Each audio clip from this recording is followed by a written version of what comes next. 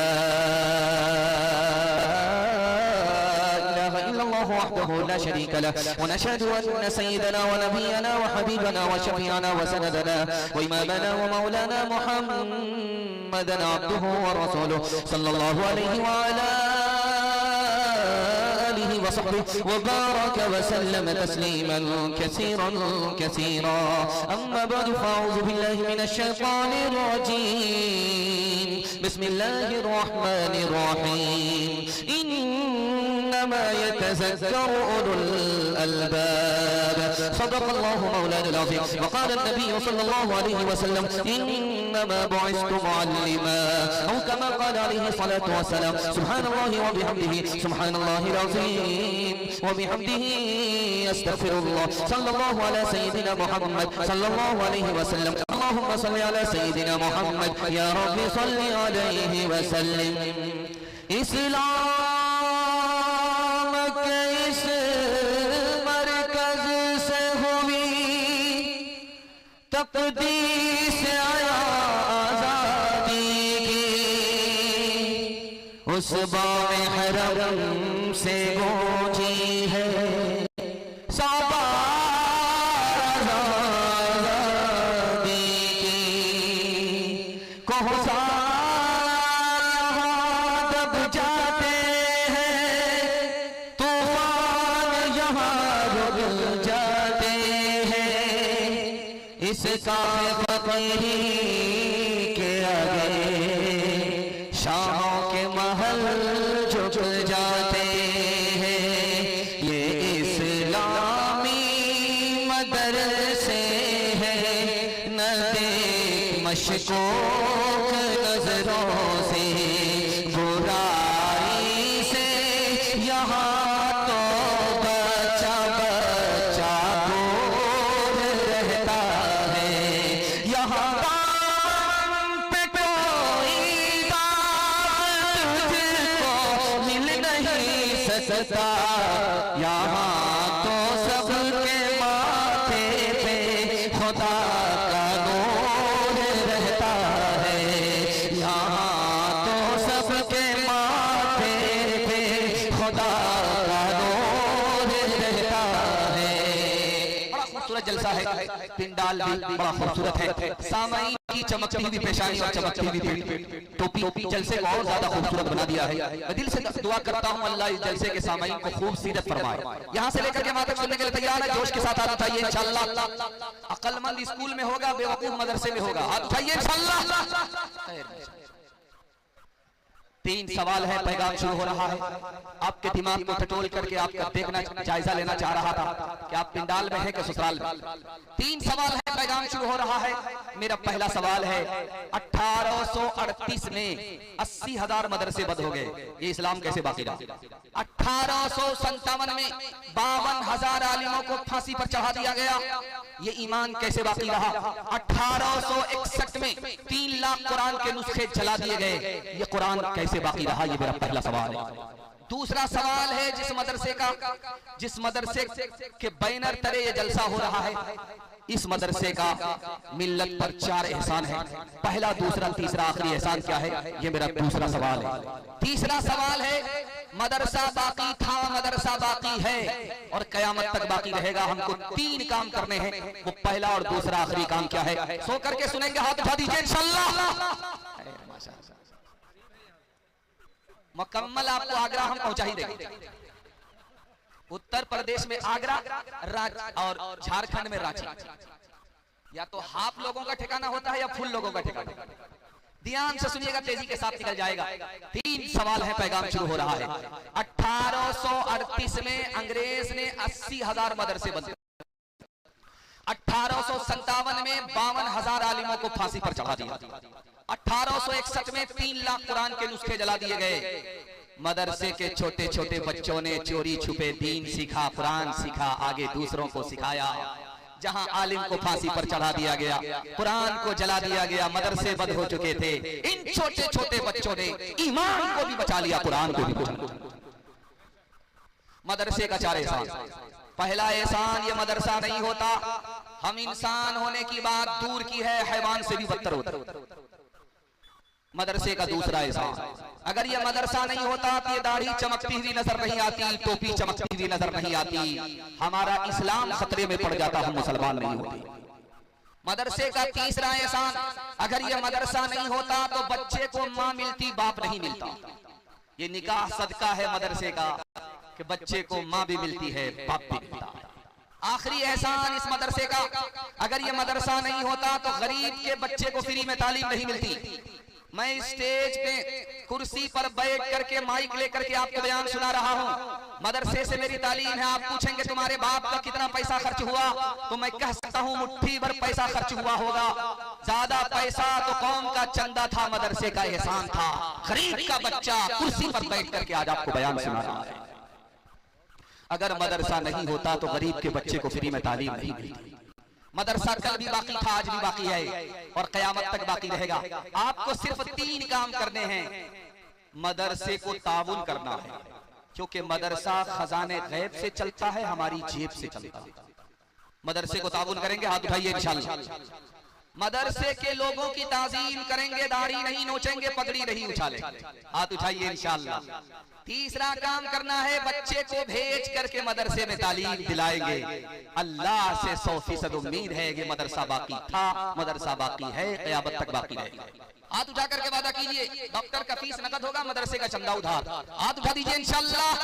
खैर माशाअल्लाह, dish break मारने वाले हरदम बरस रहे हैं अनवार मदरसों में, आकर तो कोई देखे एक बार मदरसों में, गुफ्तार मदरसों में, किरदार मदरसों में, हर पल मोहब्बतों का इजहार मदरसों में। दिन भर तिलावतें हैं,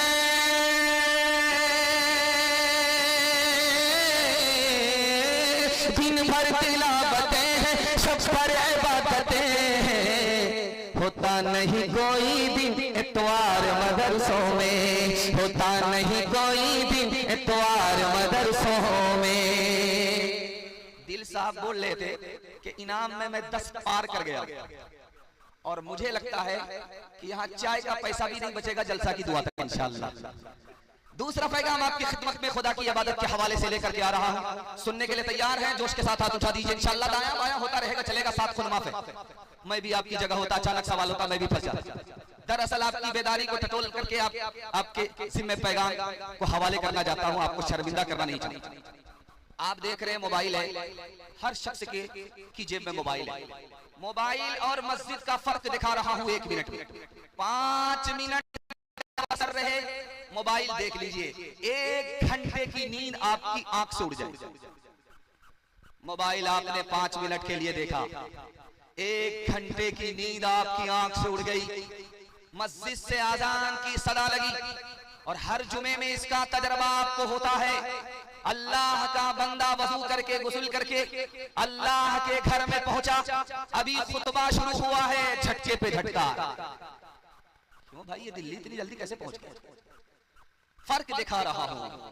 अल्लाह के घर में अल्लाह का बंदा आया, नींद आ रही है, 5 मिनट मोबाइल देख करके आंख से नींद उड़ गई है। फर्क क्या है?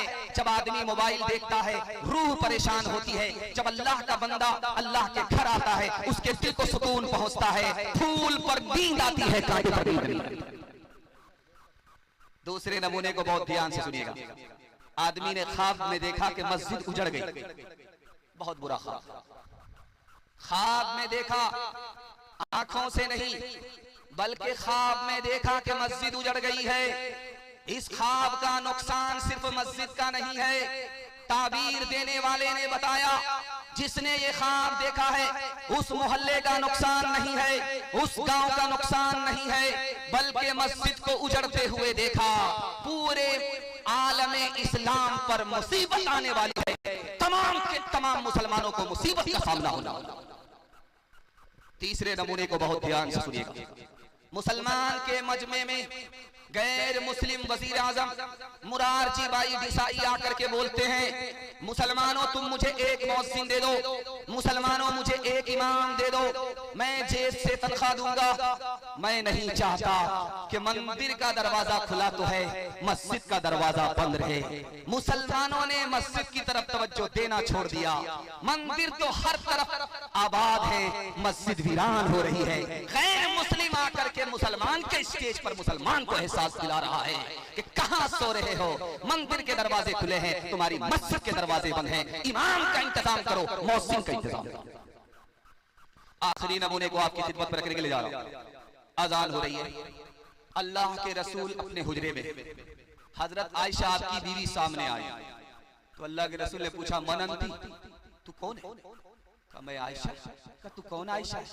कहा अबू बकर की बेटी। कहा कौन अबू बकर की बेटी? कहा अबू कहाफा के बेटे। कहा कौन अबू कहाफा के बेटे? डर के बारे में। जब आजान खत्म हो गई, हजरत आयशा ने पूछा या रसूल अल्लाह मैं आपकी बीवी आयशा, आपने मुझको नहीं पहचाना? अबू बकर यारे गार, आपने अबू बकर को नहीं पहचाना? अबू कहाफा मेरे दादा, आपने मेरे दादा को नहीं पहचाना? अल्लाह के रसूल का जवाब सुनिए। अल्लाह ऐसी बंदगी, ऐसी अजमत हम सबके दिल में दाखिल फरमाए। अल्लाह के रसूल ने कहा कि ऐ आयशा, जब मस्जिद से अजान की सदा लगती है तो मैं सिर्फ और सिर्फ अल्लाह को पहचानता हूँ, किसी को नहीं पहचानता। अपने किरदार का तो पहले तो गाजी बन जा, जीत ना पाए कोई ऐसी तो बाजी बन जा, जीत ना पाए तोड़ने वाले बनाएंगे तेरी खुद मस्जिद, तोड़ने वाले बनाएंगे तेरी खुद मस्जिद। शर्त बस ये है कि तो पहले नमाजी बन जा, शर्त बस ये है कि तो पहले नमाजी बन जा। अल्लाह की अजमत दिल में बिठाकर अल्लाह को सजदा करेंगे। हाथ उठाइए इंशाअल्लाह। आज अजान सुनेंगे, कल नमाज पढ़ेंगे। हाथ उठाइए इंशाअल्लाह। कदम कदम पर आपका इम्तिहान लिया, आपका इम्तिहान हो रहा है।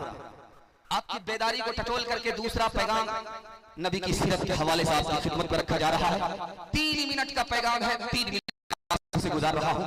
दुआ करता हूँ कि जलसा देखने वाले आए, देख करके चले गए, अल्लाह जज़ाए खैर दे। जलसा सुनने वाले अभी तक जाग रहे, अल्लाह इनके मुकद्दर को जगाए, नबी की शरीयत, नबी की सुन्नत से इनको आरास्ता और पैरास्ता फरमाए। आप देख रहे हैं इधर जनरेटर चल रहा है, ये लाइट भी काम कर रही है, ये माइक भी काम कर रहा है, क्योंकि सप्लाई वहां से है जनरेटर से, तेल उसमें मौजूद है, वो ऑन है, उसकी वजह से सप्लाई लाइट को भी मिल रही है, माइक को भी सप्लाई मिल रही है। आज से 150 साल पुराना दौर है, ये जनरेटर का दौर नहीं है। चराग जलता है और उसमें तेल डाला जाता है। रात में सोने से पहले दुनिया रोशन होती है, जब तेल खत्म हो जाता है या आंधी आ गई, तूफान आ गया, अंधेरा होता है, ऐसा अंधेरा कि हाथ निकाल करके भी अगर आदमी देखे तो नजर नहीं आता। अकबर बादशाह सोने से पहले नजारा कर रहा है तो चारों तरफ लाइट है, रोशनी है, उजाला है। जब सो गया, सो करके आंख खुली तो देखा अंधेरा ही अंधेरा है। तूफान आया हुआ था, आंधी आई हुई थी और लाल किले की सारी रोशनी गुल हो चुकी थी। अंधेरा इतना भयानक था, जब उसने हाथ निकाल करके अपना देखा, हाथ नजर नहीं आया, कांपने लगा, कब्र का अंधेरा आया। उसने बीरबल को बुलाया। बीरबल कितना बड़ा आशिक था, वो पहुंच करके कहता है हुजूर कांप क्यों रहे हो? कहा कि किले के अंधेरे को देख करके कब्र का अंधेरा याद आ गया, इसलिए कांप रहा हूं। तो बिरबल ने कहा कि घबराने की कोई बात नहीं है। जब तुम्हारे नबी ऊपर थे तो उजाला ऊपर था, जब तुम्हारे नबी कब्र के अंदर गए तो उजाला नीचे चला गया है। मुसलमान की कब्र में अंधेरा होगा। दूसरे नमूने को बहुत ध्यान से सुनिएगा, तेजी के साथ निकल जाए। 3 लाख जादूगर का मुकाबला हुआ है एक मूसा से। सब लोग कलमा पढ़कर मुसलमान हुए। एक मूसा एक तरफ, 3 लाख जादूगर एक तरफ, 3000 ऊंट पर रस्सी लेकर के आए, जिन रस्सियों को सांप बनाना था। 100 चोट सोनार की, 1 चोट लोहार की। मूसा गालिब आ गए, जादूगर कलमा पढ़कर मुसलमान। मूसा ने अल्लाह से पूछा, मेरे परवरदिगार, ये तो मेरे कट्टर दुश्मन थे, मुखालिफ थे, ये मुआफिक कैसे हो गए, कलमा पढ़कर मुसलमान कैसे हो गए? अल्लाह की तरफ से जवाब आया, मूसा ये तुम्हारा कपड़ा पहन करके आए थे, ये तुम्हारी दाढ़ी रख करके आए थे, इसके सर के बाल तुम्हारे सर के बाल थे, ये तुम्हारी नकल उतारते हुए लाठी लेकर के आए थे। मेरी रहमत ने गवारा ना किया, जो मेरे नबी का लिबास पहने, मेरे नबी की दाढ़ी रखे, मेरे नबी की नकल उतारे, उसको जहन्नम में दाखिल कर दूं। इसलिए हिदायत की, ये कलमा पढ़कर मुसलमान। पादरी मुसलमान से पूछता है कि ये तुम्हारी दाढ़ी उम्र में ज्यादा बड़ी है या तुम ज्यादा बड़े? बोला कि आगरा से आए हो, रांची से आए, हाफ हो या फुल हो, पहले मैं पैदा हुआ हूं, उसके बाद मेरी दाढ़ी पैदा हुई है, अब बताओ कि उम्र में मैं बड़ा हूं या मेरी दाढ़ी? उसने कहा बात तो तुमने सही कहा, लेकिन 10 साल पहले जब मेरे पास आए थे तो तुम्हारी दाढ़ी कच्ची थी, काली थी। जब 10 साल के बाद आए हो तो तुम्हारी दाढ़ी पक गई। हैरत तो इस बात की है कि 10 साल में तुम्हारी दाढ़ी बदल गई, लेकिन तुम मुसलमान, तुम्हारे नबी पर, तुम्हारा नबी पर ईमान, तुम बचपन से 55 में आ गए, मगर तुम नहीं बदले। हैरत तो इसकी है, अफसोस तो इसका। हाथ उठाइए, वादा की बीवी से पूछ करके इंशाल्लाह दाढ़ी रखेंगे, इंशाल्लाह। किरदार बद पे खुद ही मत हुई है आज, फिर दुश्मनान दीन की कसरत हुई है आज। इंसानियत से इंसान को नफरत हुई है आज, हमसे जुदा रसूल की सुन्नत हुई है आज। मिल्लत का हाल इसलिए बेजान हो गया, दुनिया में इस तरह का मुसलमान हो गया, दुनिया में इस तरह का मुसलमान हो गया। खूबसूरत जलसा और बेदारी ऐसा महसूस हो रहा कि जलसा अभी शुरू हो रहा है। अल्लाह आपके जवान बच्चों को हर कामयाबी से माला माल फरमाए। तीसरा पैगाम इल्म और हुनर के हवाले से आपकी खिदमत रखने के लिए जा रहा हूं। सिर्फ 3 मिनट का पैगाम है, आप लोग सुनने के लिए तैयार हैं? जोश के साथ हाथ उठाइए इंशाल्लाह। जब आपका जोश के साथ हाथ उठता है तो दिल खुश होता है कि आप अभी बेदार हैं और ताजा हैं, आप थके मांदे नहीं। अल्लाह जज़ाए खैर। 500 साल में सबसे ज्यादा साइंसदान किसने पैदा किया? तो यूरोप ने 70, हिंदुस्तान ने 8, चीन ने 5 और आलमे इस्लाम ने कितने साइंसदान पैदा किए 500 साल में? 106। 45% बाकी दुनिया ने साइंसदान पैदा किए और सिर्फ तने तनहा आलमे इस्लाम ने 55% साइंसदान पैदा किया। साइंसदान पैदा करने में सबसे आगे मुसलमान था। 1400 साल डॉक्टर किसने कितने पैदा किए? यहूदियों ने 11, ईसाइयों ने 51 और हिंदुस्तान ने 4, जापान ने 5, चाइना ने 7 और मुसलमानों ने कितने डॉक्टर पैदा किए? 41। दूसरे नंबर डॉक्टर पैदा करने में 1400 साल में मुसलमान सबसे आगे था, लेकिन पैर के नीचे से जमीन निकल जाएगी, कलेजा मुंह को आ जाएगा। 1984 की रिपोर्ट है, इस वक्त मुसलमान का क्या हाल है, खून के आंसू आप रोने पर मजबूर हो। 1984 ईस्वी की रिपोर्ट है। पूरी दुनिया में कितने लोग जाहिल हैं? तो लिखा है 150 करोड़ लोग जाहिल। सबसे बड़ा जाहिल मुल्क कौन है तो लिखा हिंदुस्तान, और हिंदू मुसलमान में सबसे बड़े जाहिल कौन तो लिखा मुसलमान। 62% मर्द जाहिल हैं, 72% औरत जाहिल है। इस घर को आग लग गई, घर के चला। मैं बैठा हूं जैसे आप देख लीजिए कैसे बैठा हूं, उसी तरह आप भी बैठे। मेरा हाथ पांव नीचे है, आपका भी हाथ पांव नीचे है।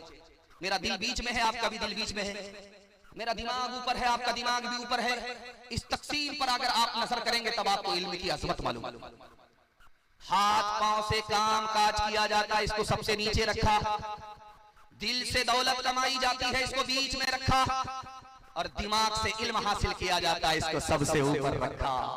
बताना था कि अगर तुम्हारे बच्चों के हाथ में इल्म आ गया, हुनर आ गया, अल्लाह जिल्लत की पस्ती से निकालेगा, इज्जत की चोटी पर पहुंचाएगा। जिस औरत का बच्चा जितना काला होता है उसकी माँ उतना ज्यादा साबुन लगाती है। 72 बच्चा को रगड़ रगड़ करके साबुन लगा रही है, वो रो रहा है, लेकिन माँ उसको साबुन से उजला करना चाहती है। वो साबुन भी कसम खा लेता है कि मैं तो काला हो जाऊंगा, इस कालिया को गोरा होने नहीं। आसमान से ठप्पा पड़ा हुआ है, बेटा काला है बिल्कुल कोयले की तरह, मोटे मोटे होंठ है, दांत बाहर है, निहायत बदसूरत है। माँ ने कान में कहा, बेटा तू इतना बदसूरत है, इतना बदसूरत है, इतना बदसूरत है कि लोग तुमको अपनी मजलिस में जगह नहीं देंगे।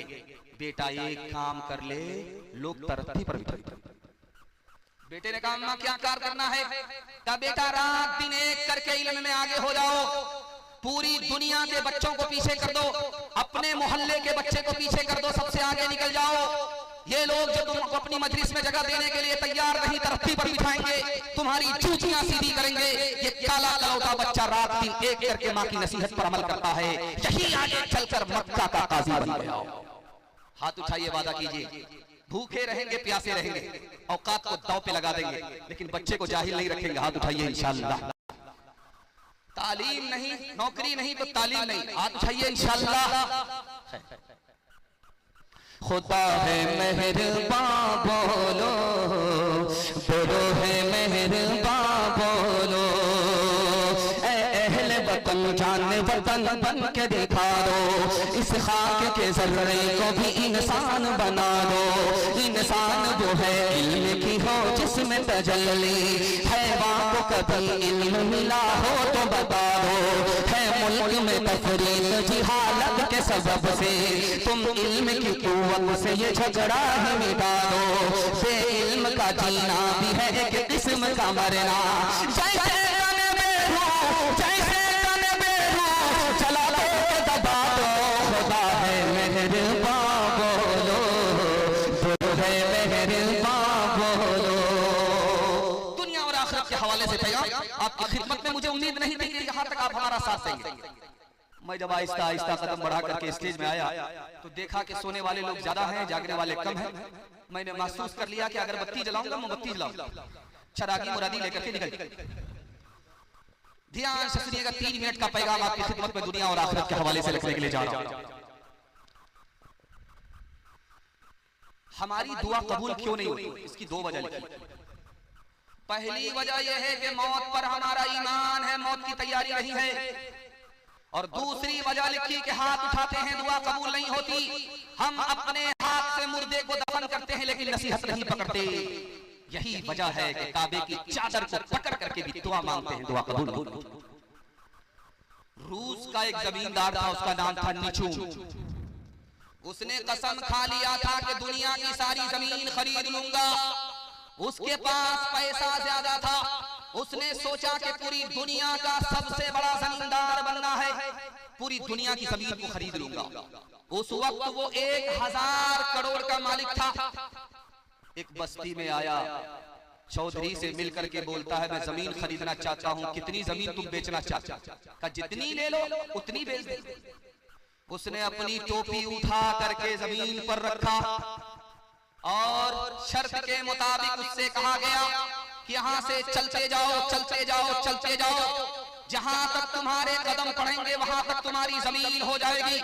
लेकिन एक शर्त है कि सूरज के गुरूब होने से पहले तुम्हें निशान पर पहुंचना होगा। अगर तुम निशान पर नहीं पहुंचे तो पैसा भी वापस नहीं होगा, जमीन भी नहीं। वो चलता गया चलता गया चलता गया चलता गया। लालच में उसने देखा नहीं कि सूरज कहाँ है। जब बहुत दूर चला गया तब उसे एहसास हुआ कि सूरज कहाँ है। अब जो उसने देखा तो सूरज डूब रहा है। वहां से दौड़ना शुरू किया, दौड़ना शुरू किया। ठीक अभी 10 कदम उसके पांव दूर थे, उसकी सांस खड़ा गई। इधर सूरज गुरूब हुआ और उधर उसकी जिंदगी का सूरज गुरूब हुआ। जो पूरी दुनिया की जमीन को खरीदना चाहता था, उसको भी मरने के बाद 2 गज जमीन। तीसरे नमूने को आप ध्यान से सुनिएगा। यहाँ जहां जलसा हो रहा है धर्मपुर में, तो यहाँ जलसा सुनने के लिए इलाके के लोग भी आ रहे हैं। जब वो आ रहे थे तो चौराहे पर पूछा कि धर्मपुर कहाँ है, बस्ती कहाँ जहाँ जलसा हो। तो बताने वाला बोला कि दायां बायां नहीं लेना, सीधा चले जाओ, बस्ती ही पहुंच जाओ। उसने दायां बायां छोड़ा, सीधा स्टेज को पकड़ा तो कब्रिस्तान पहुंचा। सर पर हाथ, यहाँ के लोग अजीब, जिंदा आदमी को कब्रिस्तान। वो पलट करके आकर के पूछता, रे अल्लाह का बंदा, मैं बस्ती मालूम कर रहा था जहां जलसा हो रहा है, तुमने जिंदा आदमी को कब्रिस्तान भेज दिया। उसने कितनी प्यारी बात कही, अल्लाह करे कि ये दिल तक पहुंच जाए। उसने कहा, तुम जिसको बस्ती समझ रहे वो असल बस्ती कब्रिस्तान है। मैंने हर बस्ती के आदमी को कब्रिस्तान में आते हुए देखा है, लेकिन कब्रिस्तान के आदमी को यहाँ से कहीं जाते हुए नहीं देखा। असल बस्ती तो कब्रिस्तान है। एक मिसाल पर पैगाम खत्म कर रहा हूँ। जवानी में सोए के बुढ़ापे में जाके याद उठा दीजिए इंशाअल्लाह। खैर, जरा जलसा खत्म होने दीजिए, मुलाकात करते हैं। सर पर हाथ रख करके खुजा रहे कि कोई देख नहीं रहा। आधा इधर है आधा उधर। डॉक्टर के पास मरीज आकर के बोलता है, मैं गरीब हूँ, मेरे ऊपर रहम कीजिए, बगैर फीस के मेरा इलाज कर दीजिए, मैं भी आपके किसी वक्त में काम आ जाऊं। बोला, तुम क्या काम करते हो? काम एक ही है, जब जनाजा उठता है तो कब्र में ही बनाता। हाथ उठाइए, वादा कीजिए, मौत से पहले मौत की तैयारी करेंगे इंशाअल्लाह। बेटा की शादी फ्री में नहीं होगी, हाथ उठाइए इंशाअल्लाह। खैर, मिले खाक में अहले शाह कैसे कैसे, मक्की हो गए लामका कैसे कैसे, हुए नाम पर बेनिशान कैसे कैसे, जमीन खा गई नौजवान कैसे कैसे, जगह जी लगाने की दुनिया नहीं है, ये इबरत की चाह है तमाशा नहीं है, ये इबरत की चाह है तमाशा नहीं है। बस औरतों को एक झटके में मैं शामिल कर लूं। जैसे दिल साहब मोबाइल के हवाले से पैगाम दे रहे थे और औरतों को भी पैगाम दे करके गए। औरतों को सामने रखिए, एक बड़ा खूबसूरत पैगाम आपकी खिदमत में रखने के लिए जा रहा हूं। बड़ी बेदारी के माहौल में आप सुन लीजिए। मैं इतनी दूर से चल करके यही पैगाम सुनाने के लिए आपको आया हूं। अगर आपने इसकी हिफाजत कर ली तो मैं जमानत देता हूं कि जलसा इंशाअल्लाह कामयाब हो जाएगा। आपको अगर मालदार बनना है, गरीब नहीं रहना है, मैं मसनद रसूल पर गारंटी लेता हूं बैठ करके, आपको सिर्फ 2 काम करना है, मेरा गिरेबान पकड़ सकते। दिल की डायरी पर इसको नोट कीजिए, 2 काम। आपको हलाल कमाना है, हिसाब से खर्च करना है। दुनिया में कोई आपको हाथ नहीं मिला सकता। 1 साल में अल्लाह आपको 10 साल के बराबर तरक्की देगा। एक बात आपके सामने हलाल और हराम के हवाले से रखने के लिए जा रहा हूं, ध्यान से सुनिएगा। ये उत्तर प्रदेश है, यहाँ जिसकी बीवी इंतकाल कर जाती है वो दूसरी शादी करने के लिए बिहार पहुंच जाती है। उत्तर प्रदेश में अगर बीवी इंतकाल कर जाए तो लोग उसको मनहूस समझते, उसको बेटी नहीं देते, वो सीधा कहां चला जाता है, बिहार में। 63 साल का बूढ़ा 18 साल की लड़की से बिहार में निकाह करता है।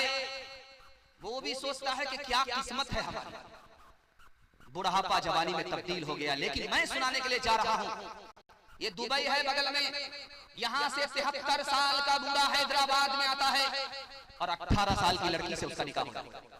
आप भी सोचेंगे कितना बड़ा जालिम बाप है जो बूढ़े के हाथ में जवान की बेटी दे रहा है। मैं आपको बता रहा हूं, उस बाप से भी ज्यादा जालिम ये समाज है। निकाह जो इबादत था उसको इस समाज ने तिजारत बनाया। निकाह के महंगा होने की वजह से जवान बेटी का बोझ बाप के ऊपर है। उस सर के बोझ को हल्का करते हुए बाप ये नहीं देखता कि बूढ़े के हाथ में जवान बेटी जा रही है, बूढ़ा बाप कम गुनहगार है, ये समाज ज्यादा गुनहगार है।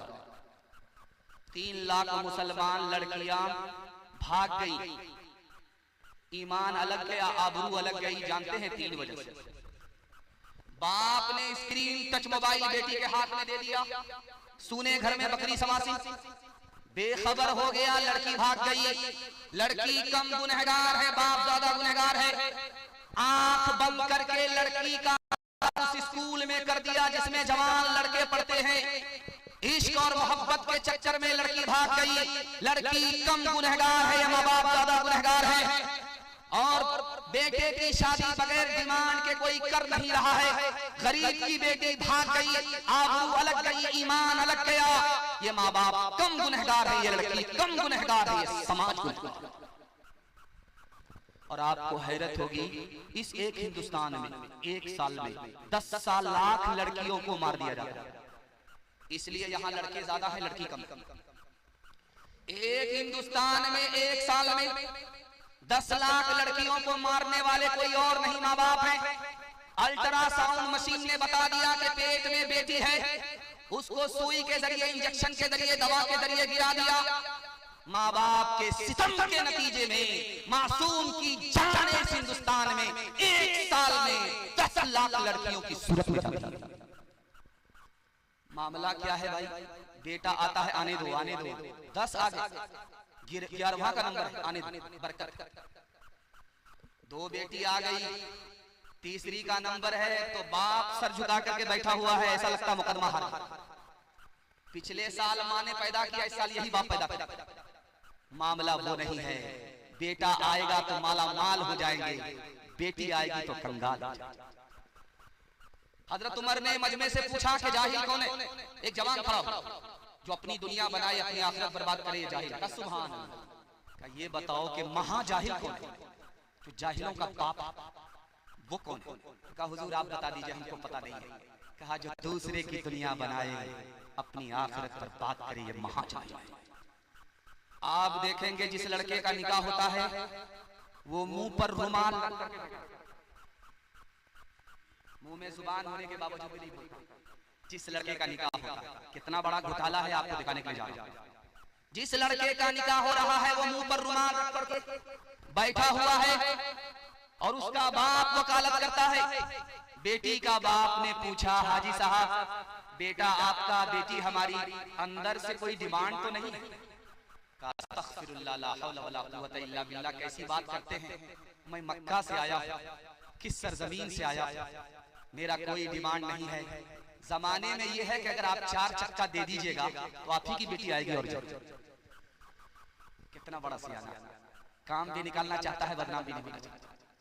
एक भूमियार था, दुनिया को थक करके जा रहा था, तो बेटा से बोला, बेटा मुझको पुरानी कब्र में दफन करना, नई कब्र में दफन करना। बेटा बोला, अब्बा नया मुर्दा नई कब्र में जाता है, आप पुरानी कब्र में क्यों जाना चाहते हो? कहा कि बेटा मैं फरिश्ते को भी ठगना चाहता हूँ, जब तुम मुझको पुरानी कब्र में दफन कर दोगे, फरिश्ता पूछने के लिए आएगा तो कहेंगे अभी तो पूछ करके कहते क्या बात, दिमाग खराब करने के लिए। इंसाफ से बताइए, दिल पर हाथ रख करके बताइए, ये गाड़ी मिली है किसको? बेटी दामाद को। ये सामान किसको मिला है? बेटी दामाद को। ये पलंग और ये बच्चे वाली भैंस किसको मिली है? बेटी दामाद को। इस बानर बाप को क्या मिला? नाना की हुंडी। ये दूसरे की दुनिया बना रहा है, अपनी आखिरत बर्बाद कर रहा है। हाथ उठाइए, वादा कीजिए अपने बेटे की शादी फ्री में करेंगे इंशाअल्लाह। सब काम पहले होगा, निकाह बाद में करेंगे। हाथ उठाइए इंशाअल्लाह। हल न पूछे दर्द न बाटे इस जंगल के लोग, अपना अपना सुख है सबका, अपना अपना सो। कोई नहीं जो हाथ बढ़ा कर, कोई नहीं जो हाथ बढ़ा है, गिरतों को लेखा बाहर से चुप चुप लगता है, अंदर है कोहरा। बाहर से चुप चुप लगता है, अंदर है कोहरा। दीवारों के इस जंगल में भटक रहे इंसान, अपने अपने उलझे दामन झटक रहे इंसान। अपनी बीती छोड़ के आए, अपनी बीती छोड़ के आए, कौन किसी के काम। बाहर से चुप चुप लगता है अंदर है कोहरा, बाहर से चुप चुप लगता है अंदर है कोहरा। इत्तेफाक के हवाले से आखिरी पैगाम आपकी ज़हमत तमाम, उसके बाद जवानों के हवाले से मुझे एक पैगाम देना है। हमारे जवान सुनने के लिए तैयार हैं? के साथ हाथ उठाइए इंशाअल्लाह। बूढ़े लोग गलती से हाथ मत उठाइए, आप लोग दोबारा जवान होने वाले नहीं, सीधा जन्नत में जाकर के जवान। हूर से आपका निकाह होगा, लेकिन यहाँ कोई चांस नहीं। ध्यान से सुनिएगा जवानों के हवाले से पैगाम। रुस्तम 3 लाख फौज से लड़ रहा था और मुसलमान से लड़ने वाले कितने लोग थे? सिर्फ 30,000 मुसलमानों ने रुस्तम की 3 लाख फौज को शिकस्त दे दिया। रुस्तम ने अपने लोगों को बुला करके पूछा कि तुम्हारी तादाद ज्यादा थी, मुसलमानों की तादाद कम थी, मुसलमान जीत गए, तुम हार कैसे गए? रुस्तम के लोगों ने क्या जवाब दिया है, ये हमारे जवानों के लिए पैगाम है। रुस्तम के लोगों ने कहा, ये मुसलमान 30,000 की तादाद में जरूर है, लेकिन दारू नहीं पीते। ये जवान 30,000 की तादाद में जरूर है, दूसरे की माँ बहन को अपनी माँ बहन समझते, जिना नहीं करते। अरे 3 करोड़ फौज लेकर वे मुसलमान से मुकाबला करोगे तो ये तुमको शिकस्त देंगे, तुम इनको शिकस्त नहीं दे सकते। ईसाई पादरी बोला, मुसलमान जवानों को शिकस्त देना है तो तोप से मारने की जरूरत नहीं है, तोप से भी बढ़कर ये 3 चीजों से तबाह हो। इसको जिना में लगा दो, शराब में डुबा दो, गाने बजाने में मस्त कर दो, तोप से उतने तबाह नहीं होंगे जितने ये 3 चीजों से तबाह हो। आखिरी नमूना आपकी खिदमत में रखने के लिए जा रहा हूं। ये हिंदुस्तान की तारीख में एक बादशाह गुजरा, उसका नाम है जहांगीर। जहांगीर की हुकूमत कैसे गई आपको दिखाने के लिए जा रहा हूं। दारू पी रहा है, डोल रहा है, जाम हाथ में है और हिल रहा है, हरकत में है। वजीर ने पूछा कि जहां पना, जाम तो संभाल नहीं रहे हो, कुर्सी को कैसे संभालोगे, हुकूमत को कैसे संभालोगे? उसने कहा क्या करें, शराब और कबाब ने हमको बिगाड़ दिया, हमने अपनी हुकूमत का सौदा अपनी बीवी नूर जहां से कर लिया, नसीहत करने में बहुत देर हो गई है। आखिरी नमूना आपकी खिदमत में रखने के लिए जा रहा हूं। आपके घर में कच्चा अंडा होगा, कल तजर्बा कर लीजिए। कच्चा अंडा तोड़ करके आप दारू के गिलास में डालिए, गिलास में दारू, कच्चा अंडा तोड़ करके दारू में अंडे को डालिए, वो ऐसे पक जाएगा जैसे चूल्हे पर अंडा पकता है। आपके दिमाग से शराब की मोहब्बत हटा रहा हूं, आंख से पट्टी हटा रहा हूं। गौर करने की बात है कि शराब में कितनी आग है। कच्चा अंडा अगर शराब के अंदर चला गया वो पक जाता है, जब गिलास की गिलास शराब अंदर जाएगी तो अकली को किस तरह बर्बाद कर। हाथ जोड़ करके मैं आपसे कहता हूं, आप सिर्फ शराब से बच जाइए, अल्लाह आपको सारी बुराई से बचा लेगा। हाथ उठाइए, वादा कीजिए इंशाअल्लाह शराब से भी बचेंगे, समाज को भी बचाएंगे इंशाअल्लाह। बाप ने बेटे से कहा, बेटा शराबी के साथ मत बैठो, वो तुमको शराबी बना देगा। बोला, अब्बा हुजूर वो शराबी है अपनी जगह, मैं अच्छा हूं अपनी जगह, मुझे कोई फर्क नहीं पड़ता। बाप को समझ में आ गया इसको जोश है होश नहीं है। बाप ने कहा, बेटा ये बगल में बस्ती है, बाजार से एक पेटी सेब खरीद करके लाओ। जब एक पेटी सेब लेकर के बेटा आ गया तो कहा, खोल करके देखो कोई सड़ा हुआ तो नहीं। तो देखा कि एक सेब सड़ा हुआ था। जब बेटा उसको हटाने लगा तो बाप ने कहा कि हटाते क्यों हो, वो खराब है, अपनी जगह ही अच्छा है, बंद कर दो, 3 दिन के बाद खोलना। 3 दिन के बाद जब अब पेटी को खोला तो देखा कि पूरी पेटी सड़ गई। अब बाप ने मौके का चौका मारा, बेटा तुम तो कहते थे खराब अपनी जगह अच्छा अपनी जगह, एक खराब से पूरी पेटी को सड़ा देता है, एक खराब आदमी पूरे खानदान को तबाह कर देता है। गिलासों में जो डूबे फिर न उभरे जिंदगानी में, हजारों बह गए इन बोतलों के बंद पानी में, न कर बर्बाद अपनी जिंदगी बोतल के दीवाने, वो काटेगा बुढ़ापे में जो बोता है जवानी में। ये दारू का पियाला मौत का करवा पियाला है, मिला है जहर शरबत में, छुपी है आग पानी में। यही सैया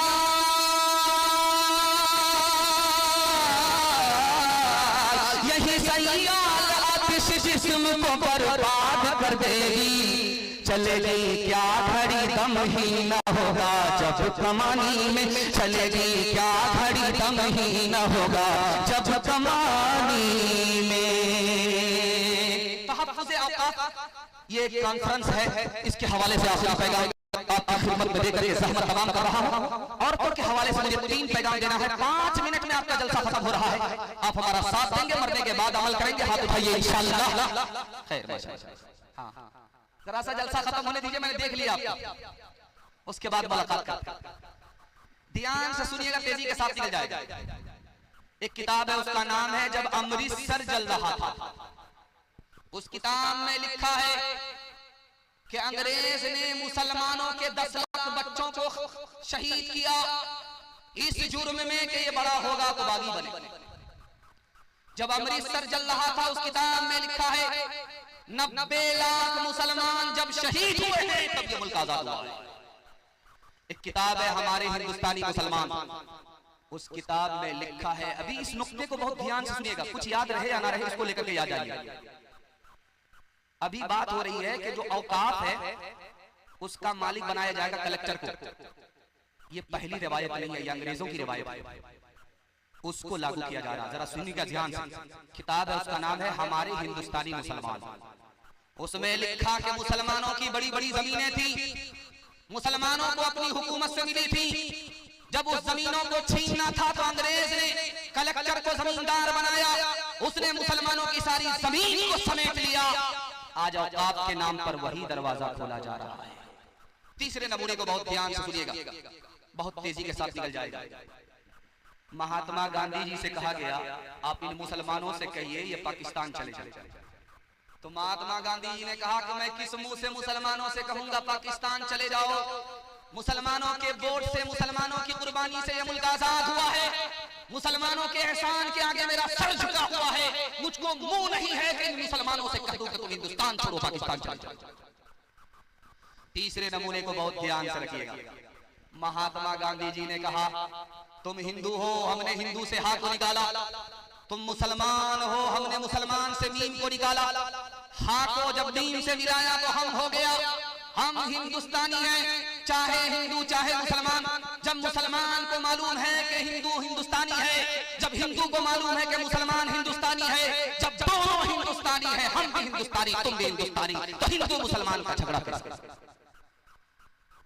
और डॉक्टर ताराचंद ने लिखा कि हिंदुस्तान का मुसलमान इतना वफादार है, जब 7 समंदर पार इस मुल्क में आया था तो फारसी बोलता था, जब 7 समंदर पार इस मुल्क में आया था तो अरबी बोलता था। आज हिंदुस्तान से मोहब्बत के नतीजे में, वतन से मोहब्बत के नतीजे में हिंदी भी बोलता है, उर्दू भी बोलता है। इसकी वफादारी में शक मत करना। 2 नमूने आपकी खिदमत में रखने के लिए जा रहा हूं, ध्यान से सुनिएगा। एक शायर का नाम है अब्दुल रहीम खान खाना, मुसलमान होकर के हिंदी जबान के शायर है। एक शायर है अमीर खुसरू मरहूम, मुसलमान होकर के हिंदी जबान के शायर है। मुसलमानों ने हिंदी जबान से कोई भेदभाव नहीं किया। ध्यान से सुनिएगा, तेजी के साथ।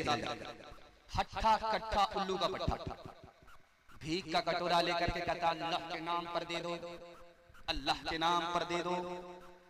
आने वाले ने कहा यार भीख मांग रहे हो या फुटबॉल खेल रहे हो? भीख तो लोग सर झुका करके मांगते, तुम सर उठा करके भीख मांगते। वो बोला कि किस बात की शर्म, मेरा दादा नेशनल फकीर था, मेरा बाप इंटरनेशनल फकीर था। जो भीख देने वाला आया, जो नुक्ता जो दोहा आपको सुनाने के लिए जा रहा हूं उस पर ध्यान रखिएगा। सर उठा करके भीख मांगने वाले को जो भीख देने वाला आया वो सर झुका करके भीख दे रहा है। तो उस आदमी ने हाथ पकड़ करके पूछा भाई साहब भीख सर उठा करके मैं मांग रहा हूं, आप तो शरीफ आदमी हो, भीख देने वाले हो, सर झुका करके भीख क्यों दिया? उसने कितनी प्यारी बात कही, अल्लाह इसी अजमत हम सबके दिल में दाखिल फरमाए। उसने कहा कि तुमको अल्लाह ने आज भीख का कटोरा दे करके सड़क पर खड़ा कर दिया और तुम्हारे वास्ते अल्लाह ने कल ही मेरी जेब में पैसा डाल दिया। मेरा रास्ता कहीं और निकल रहा था, तुम्हारी तरफ भेज दिया। सब कुछ दिया हुआ उसी का, उसी की तौफीक से तुमको दे रहा था। शर्म आई, काम तो उसने बनाया, नाम मेरा हो रहा है, इसलिए सर झुका करके भेज दिया। किससे सीखे खान जी ऐसी अनोखी दात, किससे सीखे खान जी ऐसी अनोखी दात, दाम गिरा से दीवत हो, दाम गिरा से दीवत हो, नीचे राखों ने, नीचे राखों ने, जीने वाला दीवत देवत है दिन में, लोग भरम मुझ पर करे, लोग भरम मुझ पर करे, यहाँ से नीचे गए, यहाँ से नीचे गए। अमीर खुसरो के हवाले से किसी सुना दे रहा हूँ, हिंदी और उर्दू के हवाले से पैगाम को मुकम्मल कर रहा हूँ। अमीर खुसरो मरहूम जा रहे थे, कुएं से 4 लड़कियां पानी निकाल, प्यास लगी तो कहा बेटी पानी पिला दो। तो लड़कियों ने कहा कि आप शायर आदमी हैं, आपको फ्री में पानी नहीं पिलाएंगे, आप शेर पढ़िए तब पानी मिलेगा। अमीर खुसरो मरहूम ने पूछा फरमाइश बताओ। एक लड़की ने कहा मुझको खीर खाना पसंद है, खीर पर मिश्रा। दूसरी लड़की बोली मेरी माँ चरखा चलाती है, कपड़ा बुनती है, चरखा पर मिश्रा। तीसरी लड़की बोली कि मेरे घर में कुत्ता है, रात भर जागता है, घर की हिफाजत करता है, कुत्ते पर मिश्रा कर। चौथी लड़की बोली कि मुहर्रम में मेरा बाप दारू पी करके ढोल ऐसा बजाता है दोनों तरफ से फट जाता है, भूल भूल से। 4 लड़कियों की फरमाइश को अमीर खुसरो मरहूम ने 2 मिसरे में पेश किया। खीर पकाई जतन से, चरखा दिया जलाए, खीर पकाई जतन से, चरखा दिया जलाए, आया कुत्ता खा गया, आया कुत्ता खा गया, बैठ के ढोल बजा ला पानी, हिंदी उर्दू है अलग, मैं कैसे लूं मां, एक भारत की आत्मा, एक भारत की आत्मा, एक है देश की शान, एक है देश की शान, तो अंग एक जान है, दोनों की एक जान, दोनों मिलकर चल पड़े, हर मुश्किल आसान, हर मुश्किल आसान। पैगाम खत्म हो गया, औरतों के हवाले से पैगाम आपकी खिदमत में लेकर के आ रहा हूं। आप लोग यहां से लेकर के वहां तक सुनने के लिए तैयार हैं? हाथ उठा दीजिए इंशाअल्लाह। औरत को सर पर बिठाएंगे, हाथ उठाइए इंशाअल्लाह। पहली फुर्सत में हुकूमत चली जाएगी, ये गलती कभी मत कीजिए। ध्यान से सुनिएगा, तेजी के साथ निकल जाएगा। बिल्कुल मुख्तसर जलसा निकल चुका है, हाथी पास हो चुका है, सिर्फ दुम फंसी हुई, एक झटके में इंशाअल्लाह दुम भी पास होगी।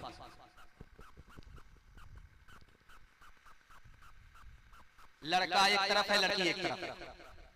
अल्लाह के रसूल ने लड़के से कहा कि देखो ये जो लड़की है इसकी कुर्बानी तुमसे ज्यादा।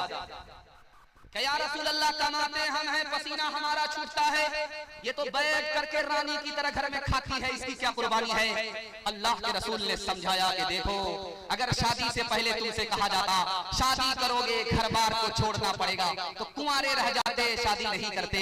कुर्बान जाओ इस लड़की पर कि तुमसे क्या मोहब्बत हुई, तुम्हारी खातिर सबको कुर्बान कर दिया, इसकी कुर्बानी को ध्यान में रखना। सोने का वक्त है, नबी आराम फरमा, दरवाजे पर दस्तक हुई, दरवाजे को जो खोला तो देखा फातिमा खड़ी है। कहा बेटी तुम्हारे आने का वक्त नहीं है, क्यों आ गई? कहा अली से खफा होकर के आई। कहा कि बेटी मैं तुम्हारा बाप हूं, अली तुम्हारे शौहर हैं, अली की इजाजत के बगैर मेरे घर में कदम रखोगी दरवाजा बंद तो मिलेगा, खुल नहीं सकता। बेटी उल्टे पांव जाओ, अपने शौहर से जाकर के माफी मांगो। अगर तुमने माफी नहीं मांगी, शौहर ने तुमको माफ नहीं किया, मैं जिंदा रहा, तुम्हारा जनाजा उठा, तो बेटी मैं नमाजे जनाजा पढ़ूंगा भी नहीं, पढ़ाऊंगा। एक औरत आई झाड़ फूक करने वाले के पास, कहा मेरा शौहर बात बात पर हमको मारता है, कोई ऐसी तरकीब कर दीजिए हाथ उठाने की नौबत तक। बोला ऐसी मजबूत तरकीब करूंगा कि हाथ उठाने का इरादा भी छोड़। पानी पर दम किया, कहा कि ले जाओ। जब झगड़ा होने लगे 2-4 घूंट मुंह में लेकर के बैठ जाना, कुछ नहीं बोल। अब क्या था, जितना रगड़ा था, जितना झगड़ा था, सब खत्म हो गया।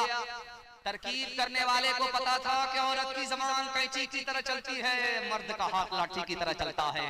अगर ये ज़बान पर काबू कर ले, वो हाथ पर काबू कर ले, तो टूटा फूटा घर जन्नत बन जाता है। हाथ उठाइए, वादा कीजिए, हर काम बीवी से पूछ करके करेंगे इंशाअल्लाह। जो न देखा न सुना है वो हुआ करता है, अपनों पे पर का परिंदा भी उड़ा करता है, गालियां कोई दुआ को दिया करता है, अपना हर शख्स का किरदार हुआ करता है, अपने घर में भी सुकून से नहीं रहता है। रह पाता मैं, रोज घर में मेरे तूफान उठा करता है, रोज घर में मेरे तूफान उठा करता है। पर्दे के हवाले से पैगाम 3 मिनट का, सिर्फ एक पैगाम माँ बाप के हवाले से बाकी रह गया है, औरतों के हवाले से जलसा मुकम्मल होने के लिए जा रहा है। सुनने के लिए जोश के साथ तैयार है, हाथ उठा दीजिए इंशाल्लाह। बहन से ज्यादा साली पर मेहरबान होंगे, हाथ उठाइए इंशाल्लाह। जोर का झटका थोड़ा धीरे से लग रहा है। खैर माशाल्लाह बेदार लोग ज्यादा है और बेखबर लोग कम है। उम्मीद है कि दुआ तक ये भी खबरदार हो जाएगा। पर्दे के हवाले से आपकी खिदमत में पैगाम रखने के लिए जा रहा हूं। अल्लाह के रसूल ने अबू बकर से कहा, अबू बकर तुम्हारी बेटी आयशा जवान है, तुम जवान हो, अपनी जवान बेटी के साथ तन्हाई में मत बैठना, शैतान दूर नहीं। अपनी जवान बेटी के साथ तन्हाई में अबू बकर आयशा के साथ मत बैठो, शैतान दूर नहीं है। अगर बैठना है तो दूसरे आदमी को साथ में ले लो। अल्लाह के रसूल फरमा रहे हैं, अबू बकर से फरमा रहे हैं, तुम भी जवान हो, तुम्हारी बेटी भी जवान है, जवान बेटी के साथ तन्हाई में मत बैठना, शैतान दूर नहीं है, बिल्कुल करीब है। बेटी आई हजरत उमर के यहाँ, उमर घर से बाहर, बेटी घर के अंदर। पूछने वाले ने कहा कि बेटी के साथ क्यों नहीं बैठे? तो कहने लगे कि घर में बीवी नहीं है, जवान बेटी है, तीसरा शैतान है, शैतान के डर से जवान बेटी के साथ नहीं बैठा, अंदर से बाहर निकल। जलसा चल रहा था तो हजरत थानवी बैठे, दुआ कीजिए अल्लाह उनकी कब्र को नूर से बरसाए। तो एक जवान खड़ा हुआ कि हजरत नमाज रोजा पर बोलिए लेकिन पर्दा पर मत बोलिए। कौन सी हदीस में पर्दा है, कौन सी आयत में पर्दा? हजरत ने सोचा कि इसको तुर्की बतुर्की जवाब दिया। कहो जवान खड़े रहो, ये बताओ कि ये 100 रुपए है, इसको तुम सबसे ऊपर की जेब में रखते हो, ये 500 का नोट है, इसको बीच की जेब में रखते हो, और 2000 का नोट नीचे की अंडरवियर की जेब में रखते हो। ये कौन सी हदीस में है, कौन सी आयत में है? याद रखना, दौलत की हिफाजत करते हो, औरत की हिफाजत नहीं करते। दौलत जाएगी वापस आएगी, औरत की आबरू एक बार जाएगी कभी वापस नहीं। शादी हो गई, शादी हो गई और 4 महीने के बाद बच्चा हुआ। तो बीवी ने शौहर से कहा इसका क्या नाम रखा जाए? तो शौहर बोला इसका नाम रखो तेज रफ्तार। 9 महीने का सफर इसने 4 महीने ही में मुकम्मल कर दिया। आंखों की बंदगी से, आंखों की बंदगी से निगाहें झुका के चल, निगाहें झुका के चल। शानों से गिर गया है, शानों से गिर गया है, दुपट्टा उठा के चल, दुपट्टा उठा के चल। अगर हो सके तो सीरत, अगर हो सके ज़हरा पे कर अमल, ज़हरा पे कर अमल। इस जिंदगी को यूं न तमाशा बना के चल, तमाशा बना के चल। आखिरी पैगाम माँ बाप की खिदमत के हवाले से आपसे वादा ले रहा हूँ, इंशाल्लाह माँ बाप की खिदमत करेंगे, हाथ उठाइए इंशाल्लाह। माँ बाप का इंतकाल हो गया, दुआई मग़फ़िरत करेंगे, हाथ उठाइए इंशाल्लाह। शादी से पहले माँ बाप को, शादी के बाद सास ससुर को कमा करके खिलाएंगे, हाथ उठाइए इंशाल्लाह। बहुत अच्छा जलसा आपका निकल गया, मुझे उम्मीद नहीं थी, आपने उम्मीद से ज्यादा मेरा दिल खुश कर दिया और आपने अपने मेहमान की आबरू का सामान कर दिया। मैं दिल से दुआ करता हूं अल्लाह आखिरत में आपकी आबरू का सामान फरमाए, आपकी जवान बेटी के अल्लाह गैब से मुनासिब जोड़े का इंतजाम फरमाए। ध्यान से सुनिए। एक सहाबी कहते या रसूल अल्लाह, मैंने मिन्नत मानी है कि अगर मक्का फतह हो गया तो काबे की चौखट को बोसा दूंगा, चूम लूंगा। मक्का फतह हो गया, अब क्या करें, काबे की चौखट को कैसे बोसा दें? अल्लाह के रसूल ने कहा घबराने की कोई बात नहीं है, ये बताओ कि तुम्हारी माँ जिंदा है? कहा सुबहान अल्लाह, माँ जिंदा है। कहा अब काबे के पास जाने की जरूरत नहीं है, दौड़ करके जाओ, माँ के कदम चूम लो, तुम्हारी मिन्नत भी पूरी हो जाएगी और ये काबे से बढ़कर है। दूसरे नमूने को आपकी खिदमत करने के लिए जा रहा हूं। बूढ़ा पीछे है, जवान आगे। अल्लाह के रसूल ने रोक करके पूछा, जवान ये बूढ़ा कौन है? मेरा बाप है। सुभान अल्लाह, अगर तुम्हारा बाप है तो बाप से आगे मत चलना, अगर ये तुम्हारा बाप है तो बाप से पहले मत बैठना। अगर ये तुम्हारा बाप है बुढ़ापे की वजह से, बीमारी की वजह से बिस्तर में पेशाब कर दे तो इसके पेशाब को इस तरह धोना जैसे बचपन में मोहब्बत से तुम्हारे पेशाब को धोना। चाहे उत्तर प्रदेश हो चाहे बिहार हो, जब पहली बार लड़की मैके से ससुराल जाती है तो जल्दी वापस आ जाएगी। एक दिन में आ जाएगी, 2 दिन में आ जाएगी, 3 दिन में आ जाएगी, जल्दी वापस आ जाएगी। इसी मिसाल पर पैगाम खत्म कर रहा हूं। लेकिन जब लड़की पहली बार मैके से ससुराल आती है तो होता क्या है ये दिखाने के लिए जा रहा हूं। मोहल्ले की सारी औरतें घेर लेती हैं, सवाल जवाब होता है। बेटी ससुराल से आ रही हो, ससुराल कैसी थी? तो लड़की कहती सुभान अल्लाह। ससुर कैसे थे? ससुर कैसे थे? तो कहती है माशाअल्लाह। शौहर कैसे थे? तो लड़की कहती है अल्हम्दुलिल्लाह। एक औरत आकर के कहती है सब फालतू सवाल है, असल सवाल का जवाब दो, तुम्हारी सास कैसी थी? लड़की कहती है अस्तगफिरुल्लाह, ला हौला वला कुव्वता इल्ला बिल्लाह, जल्ले तू जलाल तू उस बला को टाल। अब माँ को समझ में आ गया कि मेरी बेटी को सब पसंद है, सास पसंद नहीं है। माँ होती है, अदब भी देती है, हौसला भी देती है। माँ ने कहा कि बेटी तुम्हारे जवाब से मुझको सदमा हुआ। मेरा सवाल है कि पहली बार जब मैके से ससुराल गई थी तो कौन लेकर के गई? तो कहा सास आई थी। 100 लड़की में हमको पसंद किया, 99 को कैंसिल किया, अपने बेटे की बहू बना कर मैके से ससुराल ले गई। अब माँ ने मौके का चौका मारा, बेटी ये सास का ही एहसान है, इतनी अच्छी ससुराल मिल गई। ये सास का ही एहसान है, इतने अच्छे शौहर मिल गए, इतने अच्छे ससुर मिल गए। सास बला और मुसीबत नहीं होती, कभी माँ होती है, कभी माँ से बढ़कर होती है। दामाद बेटी के झगड़े में दामाद सीधा जेल जाएगा। हाथ उठाइए इंशाअल्लाह। माशाअल्लाह पूरा डिस्ब्रेक मार दिया है। आप लोग इतने बेदार हो चुके हैं कि यहाँ से अगर 2 घंटा आपका बयान सुनाया जाए तब भी आपकी प्यास नहीं बुझेगी। और जब प्यास बाकी है, जलसा खत्म हो जाए, ये कामयाबी की जमानत हुआ करती है। अल्लाह से दुआ करता हूँ इस जलसे को जमीन से लेकर के आसमान तक कबूल फरमाए। माँ बाप तरसे हैं पीने को पानी, बेटा है राजा बहु फुलवा रानी, बेटा है राजा बहु फुलवा रानी, बुढ़वा और बुढ़िया पे नहीं है ध्यान, है रे मुसलमान, है रे मुसलमान। माँ बाप भाई बहन को रुलाए, बीवी को बाहर से लाकर खिलाए, कल तेरी औलाद, कल तेरी औलाद लेगी परान, है रे मुसलमान, है रे मुसलमान, है रे मुसलमान, है रे मुसलमान।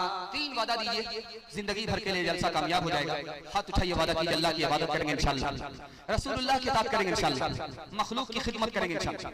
3 काम छोड़ दीजिए, मुसीबत आपको छोड़ देगी। 3 काम नहीं छोड़ेंगे, काबी की चादर को पकड़ करके भी दुआ करेंगे, मुसीबत आपको नहीं छोड़ेगी। ये मेरी बात नहीं है, मुफ्ती आज़म मुफ्ती महमूद हसन गंगोही रहमतुल्लाह अलैह की बात है। 3 काम आप छोड़ दीजिए, मुसीबत आपको छोड़ देगी।